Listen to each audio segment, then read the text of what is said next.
Bonjour et bienvenue dans cette vidéo consacrée au thème de la motivation.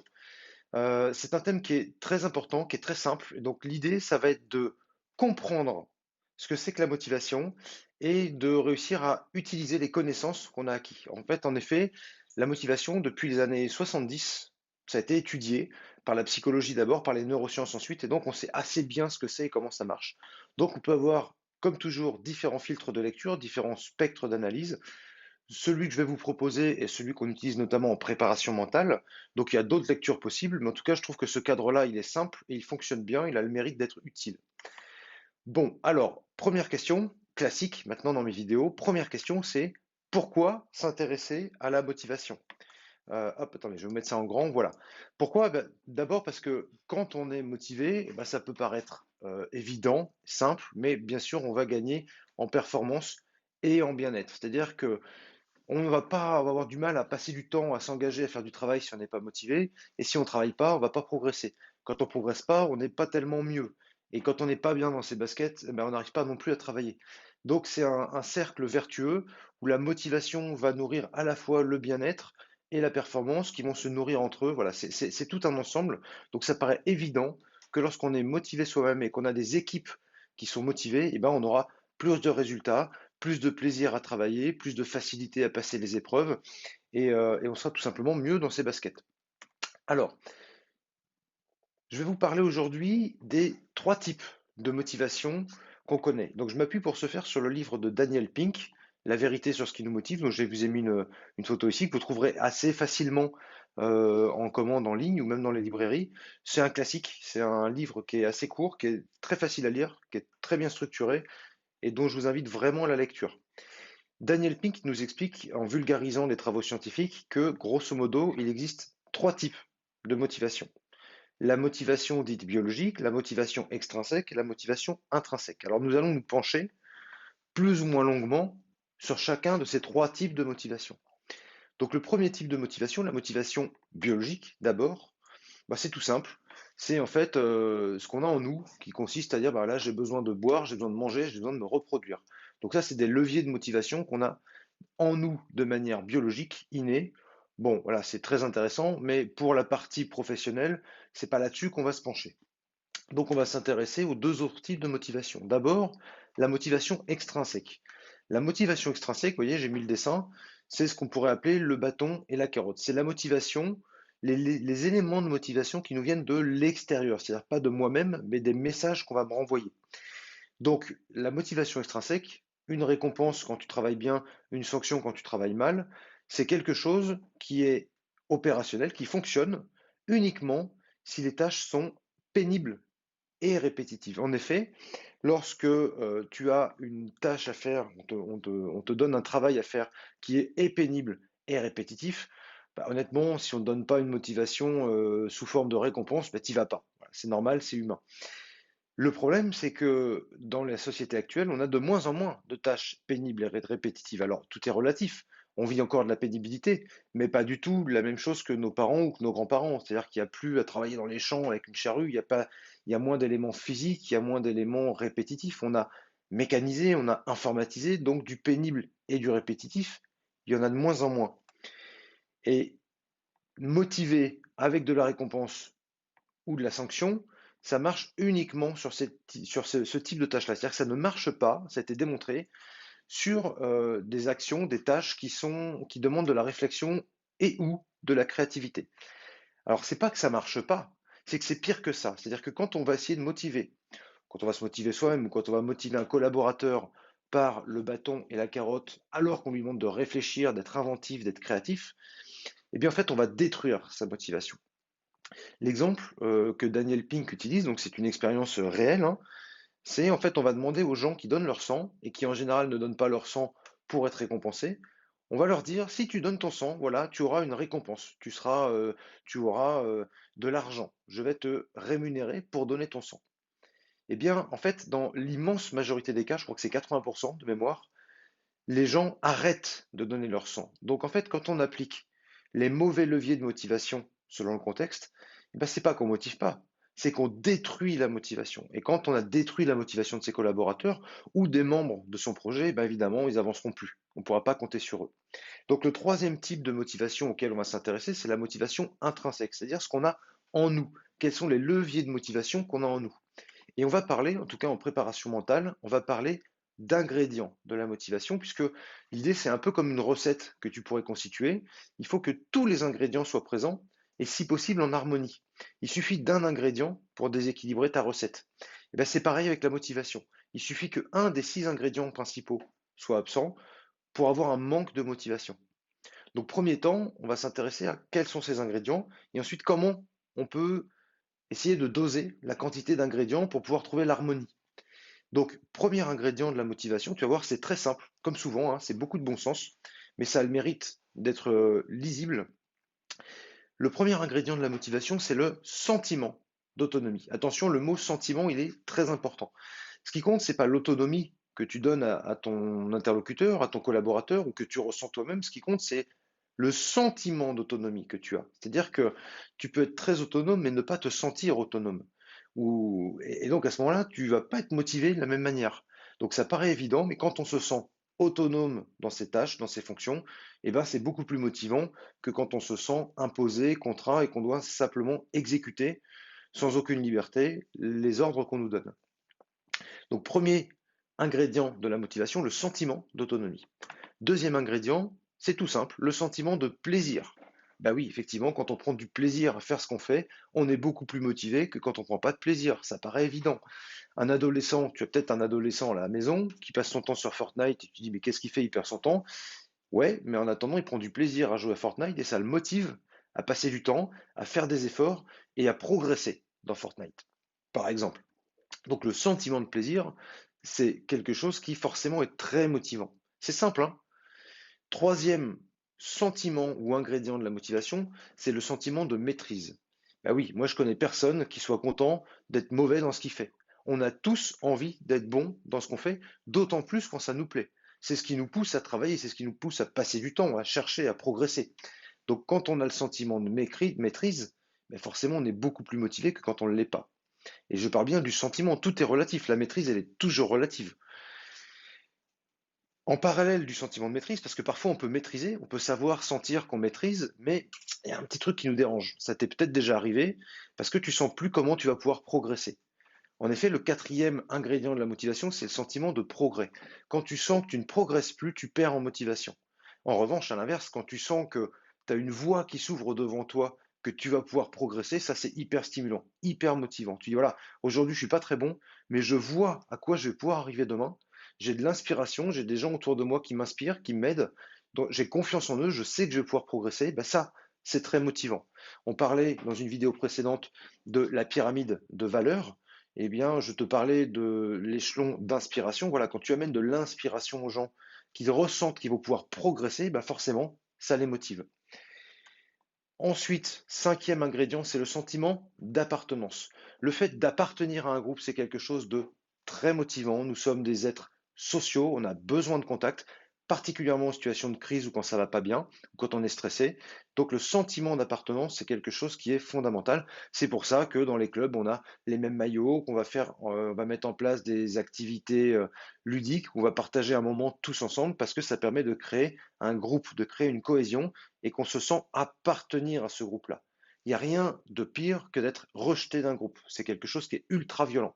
Donc le sentiment d'appartenance, ben, c'est aussi un levier forcément de la motivation. Et puis, dernier levier de la motivation, c'est le sentiment d'engagement. Alors celui-ci, il est peut-être un petit peu plus difficile à décrire. J'explique souvent le sentiment d'engagement en disant quand tu te sens engagé, en fait, tu comptes pas tes heures. Alors bien sûr, tous ces ingrédients se nourrissent les uns les autres, hein, ça se tient. C'est-à-dire que quand on prend du plaisir, quand on est autonome, eh bien on se sent plus engagé que quand on nous impose une tâche qui ne nous plaît pas, forcément. Mais le sentiment d'engagement, c'est celui qui fait que tu vas y passer du temps, tu vas passer plus d'efforts, plus d'énergie. Et donc forcément, tu vas progresser, tu vas être content parce que tu vas sentir que tu progresses, tu vas sentir que tu maîtrises, tu vas sentir que ça te plaît, que tu as de l'autonomie. Et donc ce sentiment d'engagement, c'est un levier fondamental de la motivation. Euh, Tu peux très bien travailler avec, dans un environnement donné et te dire, voilà, moi je ne me sens plus engagé dans mon travail, je ne me sens plus appartenir à un groupe, vous avez détruit mon sentiment d'appartenance, vous avez détruit mon sentiment d'engagement, et donc ma motivation est impactée à la baisse. Ensuite, il y a un ingrédient supplémentaire, c'est-à-dire que les 6 ingrédients de la motivation que je viens de te présenter, les 6 ingrédients de la motivation intrinsèque, qui sont encore une fois une grille de lecture simple et facile à mettre en œuvre, tu as autonomie plaisir, maîtrise progrès, appartenance engagement. Autonomie plaisir, c'est vraiment ce que tu ressens. Maîtrise progrès, c'est par rapport à ton environnement technique. Et puis appartenance engagement, c'est vis-à-vis du groupe. Et puis tu as un ingrédient supplémentaire qui est la finalité. Se sentir utile à ce qu'on fait. Quand je te demande de présenter ton projet et de présenter le contexte, eh bien, je te demande d'expliquer la finalité de ton projet. C'est ça qui va motiver les gens parce que quand on sent qu'on est utile, eh bien, on est plus motivé que quand on a l'impression de servir à rien. Ça paraît encore une fois évident, mais le fait d'avoir ces repères, de dire voilà, les sentiments d'autonomie, de plaisir, de maîtrise, de progrès, d'appartenance, d'engagement et d'utilité ou de finalité, de sentir que je sers à quelque chose, eh bien, ce sont les 6 plus 1 ingrédients de la motivation intrinsèque qu'on va pouvoir utiliser, exploiter, comprendre lorsque on doit motiver ses collaborateurs.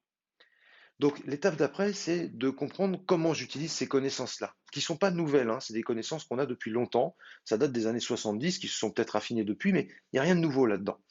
Ce qui peut être nouveau, c'est de penser à utiliser ces connaissances, parce qu'en fait, ça fait longtemps qu'on n'a plus de travail pénible et répétitif, mais qu'on continue à motiver par le bâton et la carotte, en tout cas en milieu professionnel.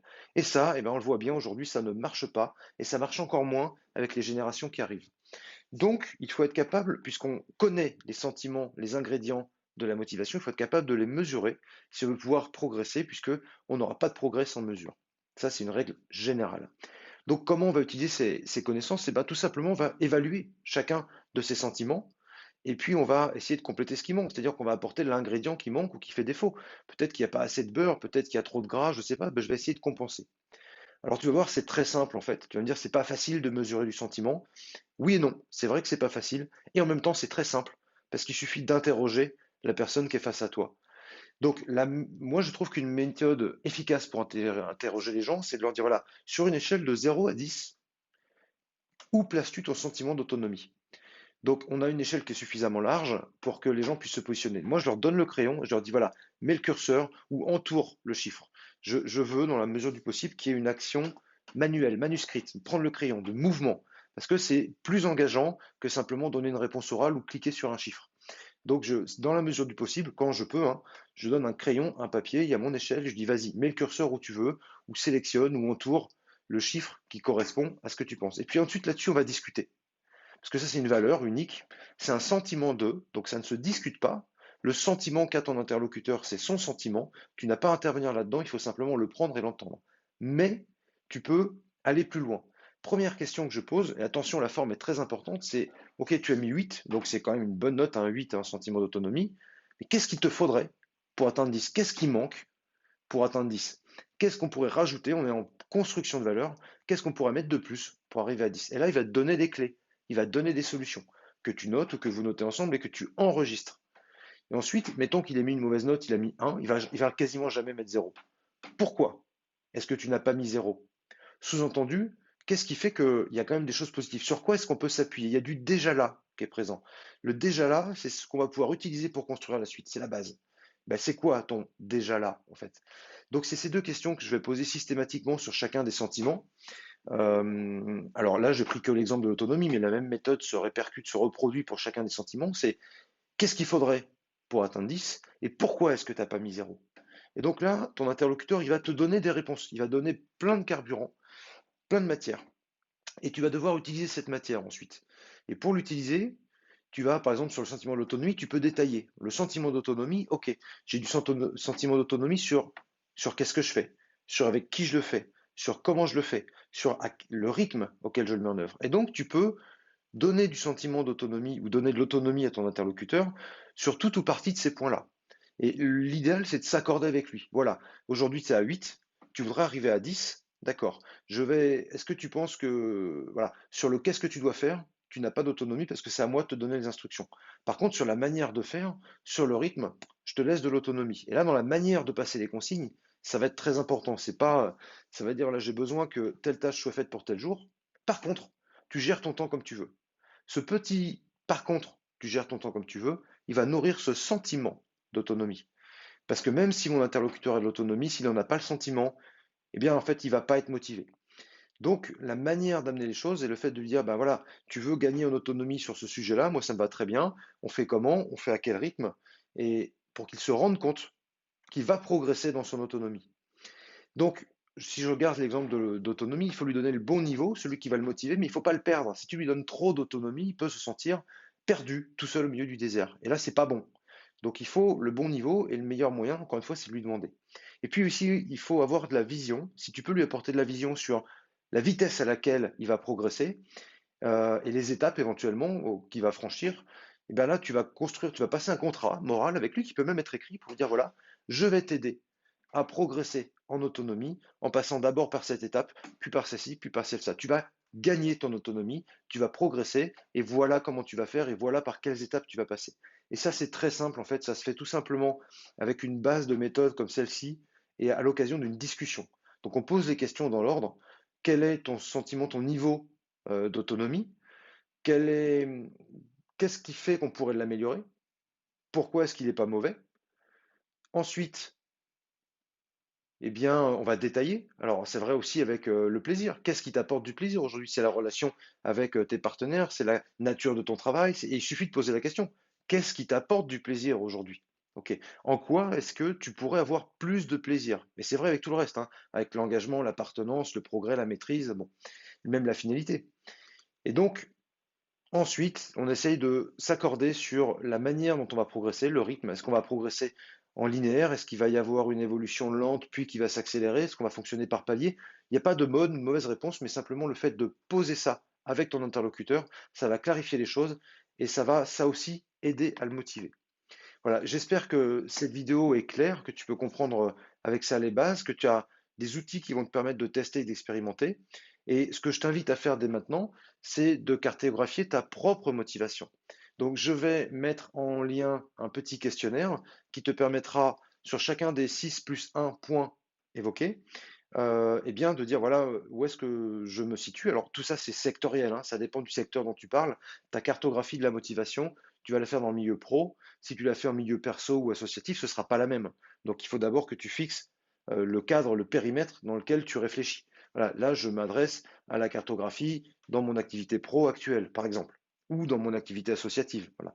Donc je vais te donner un lien pour que tu puisses toi-même cartographier ta motivation sur la base des éléments que je viens de te présenter. Tu verras, c'est très simple pour que tu puisses ensuite, si tu le souhaites, interroger tes collaborateurs pour à la fois créer du lien, t'intéresser à eux, écouter ce qu'ils te disent. Donc déjà tout ça, tu crées de la confiance, tu les embarques et surtout faire évoluer l'environnement dans lequel vous travaillez ensemble pour leur permettre de gagner en motivation et puis d'être fidèle, d'être efficace avec toi, de t'aider, d'être quelqu'un sur qui tu vas pouvoir compter parce que quand tu as aidé quelqu'un à gagner en motivation, qui grandit grâce à toi, eh ben, il te le rendra au centuple. Donc aide tes interlocuteurs à être bien dans ce qu'ils font, ils seront plus performants, tu t'en sentiras mieux, et en plus le lien que vous allez créer va se renforcer, le sentiment de cohérence, d'appartenance va être stimulé, etc. Donc c'est vraiment un cercle vertueux qui n'a quasiment pas de limite. Voilà, écoute, ben, je te remercie d'avoir écouté cette vidéo jusqu'au bout. N'hésite pas, encore une fois, à la reprendre si besoin, si tu as besoin de reprendre les éléments. Je te mettrai quelques supports à côté pour que tu puisses retrouver ça en écrit. Et puis, n'hésite pas à laisser un commentaire en dessous pour que je puisse compléter ou modifier la vidéo si jamais il y avait des éléments qui n'étaient pas suffisamment clairs pour toi. Voilà, merci et puis ben, au plaisir, à très bientôt.